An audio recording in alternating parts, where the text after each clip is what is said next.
1. There we go. Hi. We want to be responsive to what people want, and this is what you asked for. I happen to have this collection of books because it was up at our cabin in North Carolina, and managed to get these back. This is pretty much a good representative sampling of my regular library. Many of these books, most of these books, were purchased because I had a place called at the Brock Center for Alternative Studies. Okay, and I taught people how to make tinctures there. These books represent considerable amount of knowledge. I think I wanted to start with this one. Something drew me to it. You show the front of it? Yes, this is for very spiritual people. This is a good way to start out because it's just super friendly and super family oriented, and it's pretty good. I just happened to open to this page, setting up your Hallelujah kitchen, which is pretty cool in itself. I mean, it tells you about juicers that you can own, and about juices you can make, and cauliflower chowder, that's hard to say, fruit juices, the cleansers. This is a really great book. I don't know if you could still get it. The prices that are on these books represent prices from the 80s, I don't know, like forever ago. Anyhow, fantastic book. If you're only going to get one, you should get that one. And it takes me immediately to something totally off the subject, Gerson primer. This has to do with the Gerson therapy, which was a cancer therapy that used juices.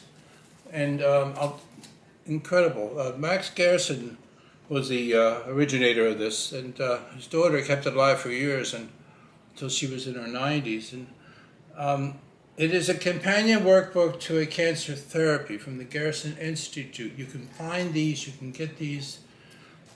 It really does help to learn everything about alternative treatments. You used Gerson back when you were looking into alternatives to help mom heal from. I used the Gerson therapy to help mom. Yeah. Can you explain that a little bit version. further? What did they think she had? What did I think she had? What did the doctors think mom had? You know, the doctors, they don't really know very much. They'll tell you they'll guess. They didn't have a guess. They were looking for leukemia, and they were looking for lupus. She had something attacking her immune system. Mm-hmm. And what I figured what was going on was that she had an overgrowth of candida, which is epidemic in our culture, especially amongst women. And when we treated it that way, some of these books helped in that a great deal. So that's what came for you to seek out all of these books and turn to alternative medicine. It's natural for me to seek out knowledge and to seek out books, but this was a particular target. Your mother was scared to death. We were going to pull bone marrow out of her, and it really did happen the way she said. I went right out there, and I'd spend hours collecting books, and I've done it ever since. You can never know too much when it comes to this stuff, okay? You got to know how to prepare herbs. You got to know. That's why I have things like a field guide to edible plants. Very helpful to have. Medicinal and other uses of North American plants. These are reference books that you keep. So you can essentially go out to the world and pick flowers for your tinctures, right? Kids love that. Picking anything from Mother Nature. It should be part of everybody's homeschool curriculum. It's self-sufficiency, but it's real self-sufficiency. It's not just words.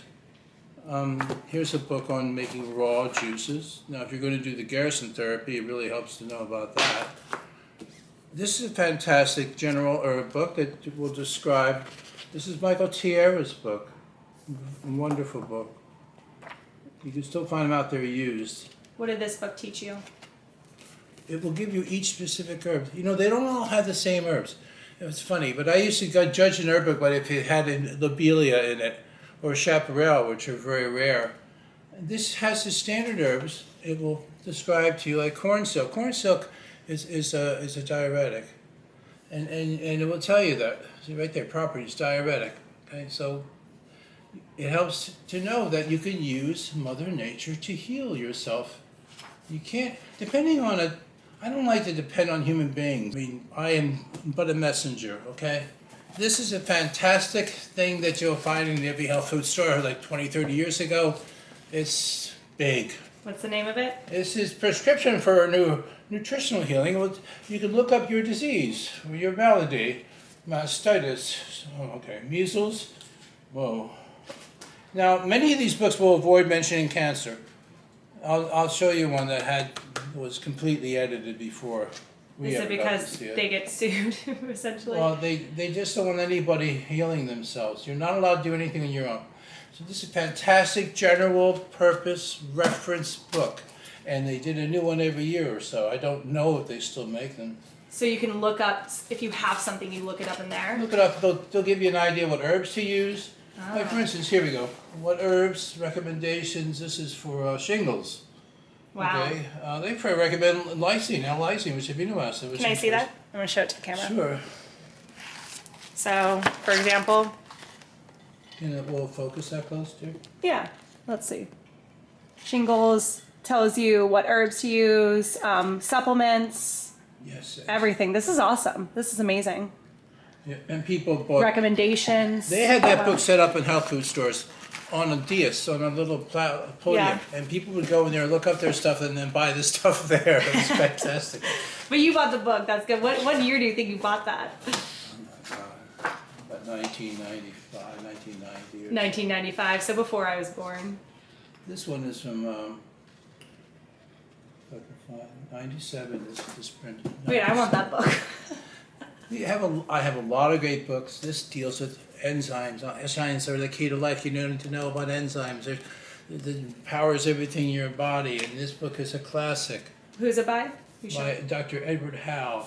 A very important book because enzymes are in every living. That's why you don't dehydrate something at too high a temperature, because once you go over about 110 or 115 degrees, you've killed the enzymes. And the enzymes are catalysts in your body. They act to just keep everything moving. And very important book. I can't recommend it enough. Again, I have these, $8.95. I doubt it's that. Well, they probably don't have this out anymore. Mm-hmm. Nutritional. This was a really good general herb book. Again, it will give the herb. Oh, look, chaparral, speak of the devil. It has a very strange smell. It smells like creosote, which is actually called the creosote plant. That's one of its common names.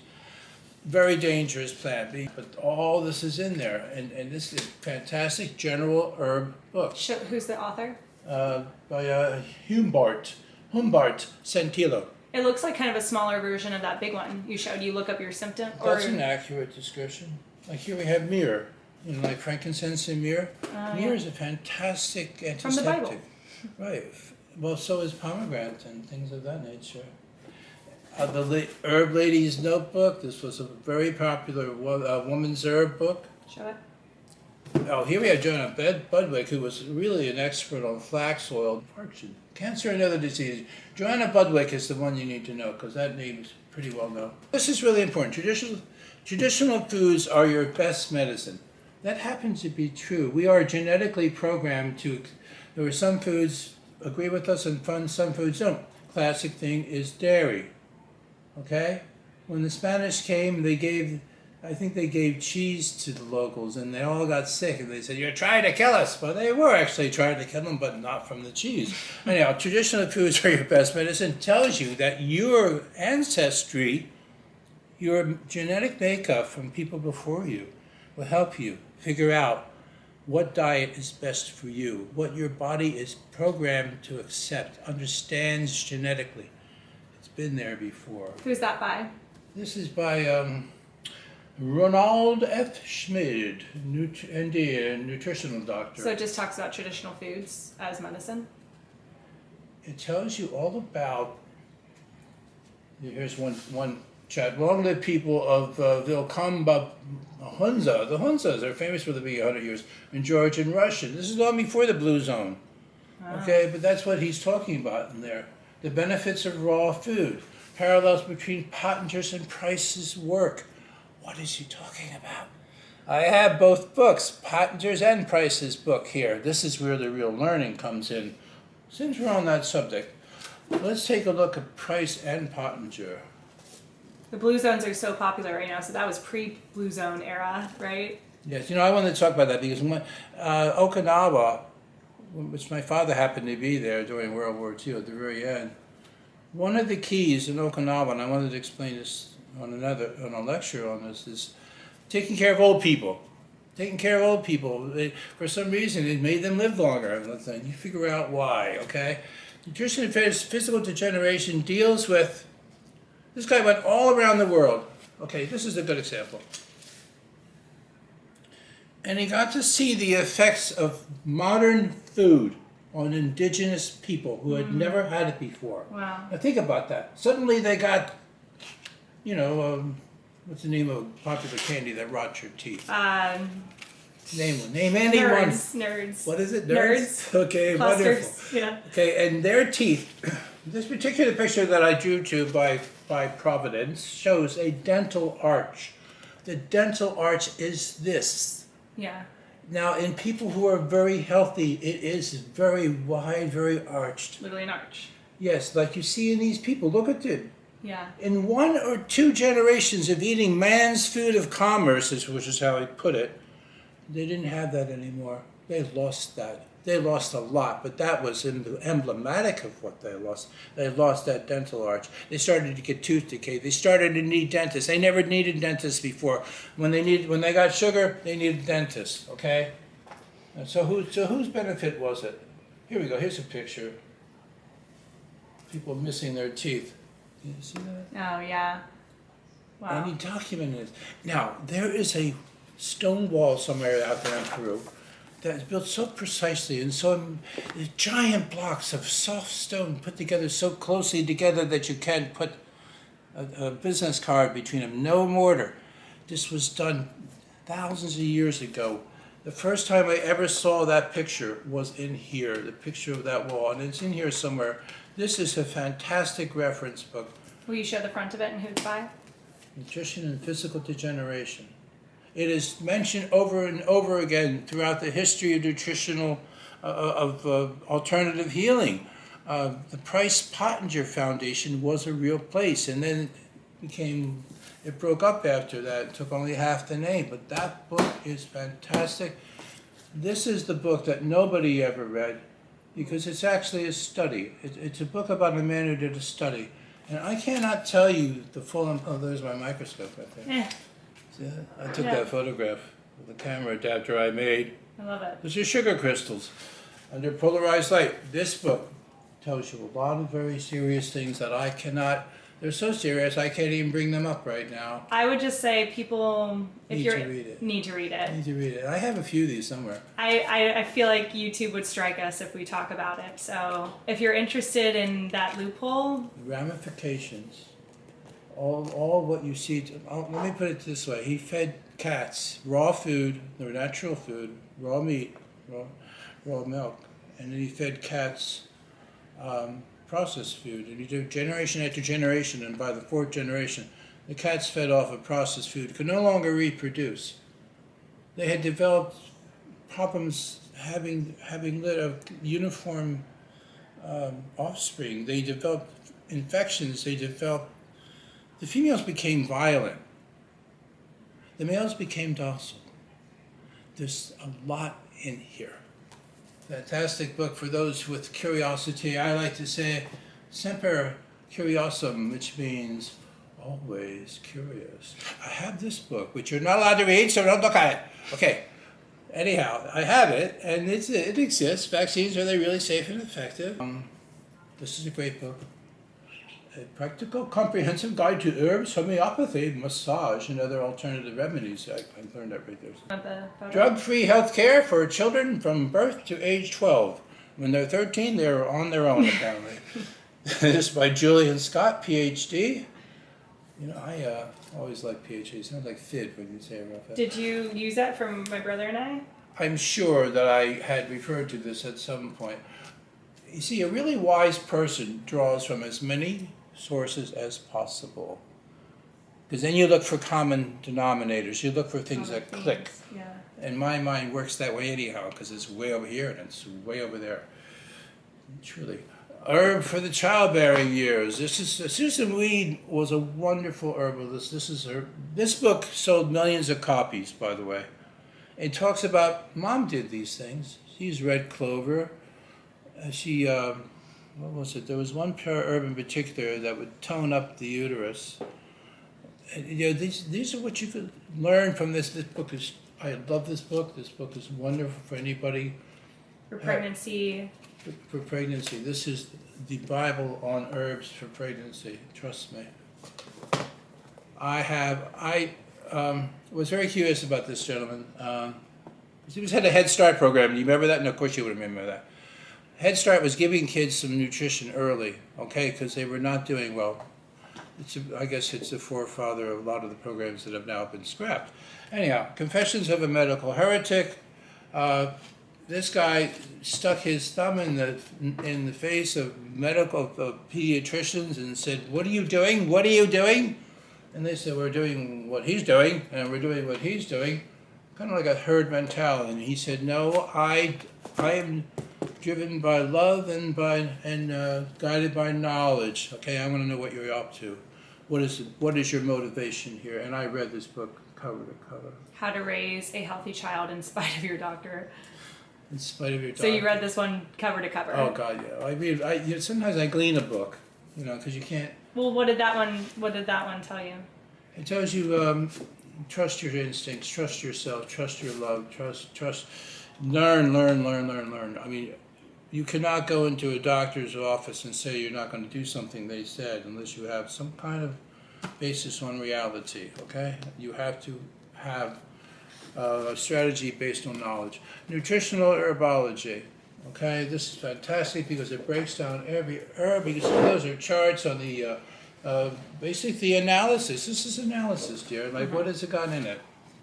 It's a great reference book, and it actually says it in the beginning. Mark Pedersen wrote this. Yeah, this is awesome. It it's a reference guide to herbs on the front there. Yeah. I'll show the back of that second.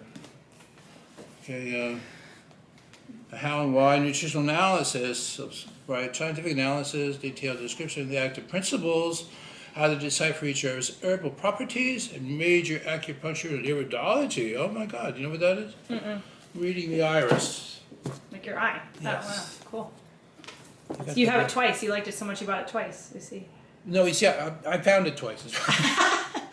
I have hundreds of these because I bought them for the center, and I bought so many of them, and I was overestimating people's curiosity even then. So the Way to Herbs is a great book. I already did that. Yeah. Anyhow, so this is a synopsis. Now I do have one in here about mercury. Oh yes, I wanted to show you this one. A couple of them. Now, root canal cover-up. Ooh, that's a good one. This is a scary book. It's not for the faint of heart. And I say you should read it just because it may be true. It did not ring untrue. And when I approached dentists and asked them, "Is this true? Yeah. Is there a problem with root canals?" They can't really convince me. There's not. I'm not sure if they can convince themselves, because what they're talking about is a focal point infection. Read up on it. Try to avoid root canals. Take care of your teeth so you don't get that far. My father's teeth were all gone by the time he was my age, but he grew up in harsh conditions.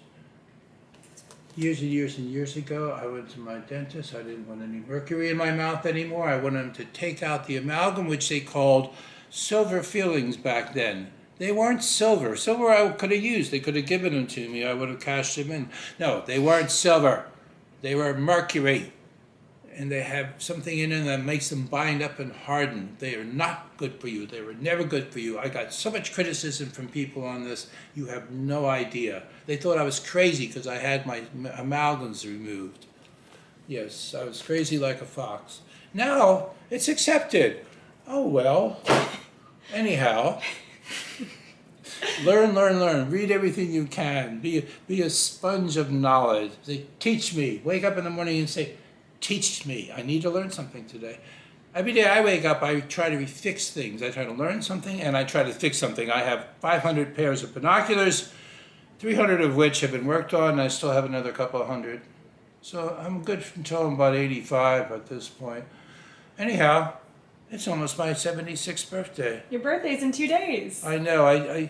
When you get this old, you're not crazy You about stop it. counting. No. Well, we're going to do a birthday special, and you're going to talk about all the things you've learned and that you want to share with your younger generation.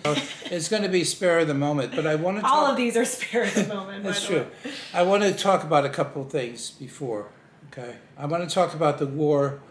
Oh, by the way, I was talking about intelligence on my last talk. I saw these guys. They're working on old cars, like 1967, whatever, and those things are works of art, and they are artists. Yeah.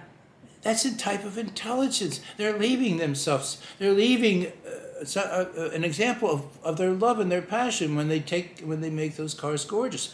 And one day those things will be revered. They'll be in whatever they use for a Smithsonian 200 years from now. No, I'm telling you, intelligence is not simple. It's just not. You have to understand that. Quick question. If for the homeschooling parent that wants to start on an alternative medicine path, what book would you give them to them first about herbs? And if you could pick one book. Maybe Natural Medicine for Children. Will you show that one again? Any one of these. You The can pick Michael up two. Tierra book. Grab up two. Pick up one or two. This is a great one. Yeah.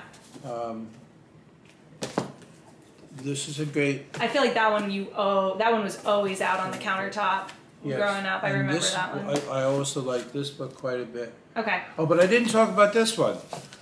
This is kind of like the Bible, but it's very hard to use because it's been messed with. They took things out of it. They rearranged things. They had to. Any reference to cancer was removed long before I ever got it. But it still teaches you so much. But it's hard to use. But you should have this book. You referred to that one when you were using steps to like heal It's one of mom. the first books I ever got. So that's one of the first books Yes. you ever got. And a student of his was a Dr. Scholes, who Yeah. had a program and tapes and stuff, and I bought the whole program. Oh, awesome! I'll have to do a video on that. Yeah, because he was brilliant, man. He got arrested all the time. He would say to his wife on the way to work, on the way to the office, "Honey, I'll call you from jail." I mean, seriously. Anyhow, why was that? Figure it out. Anywho, read up. Learn. Open your mind as far as you can, and soak it all in. Thank you.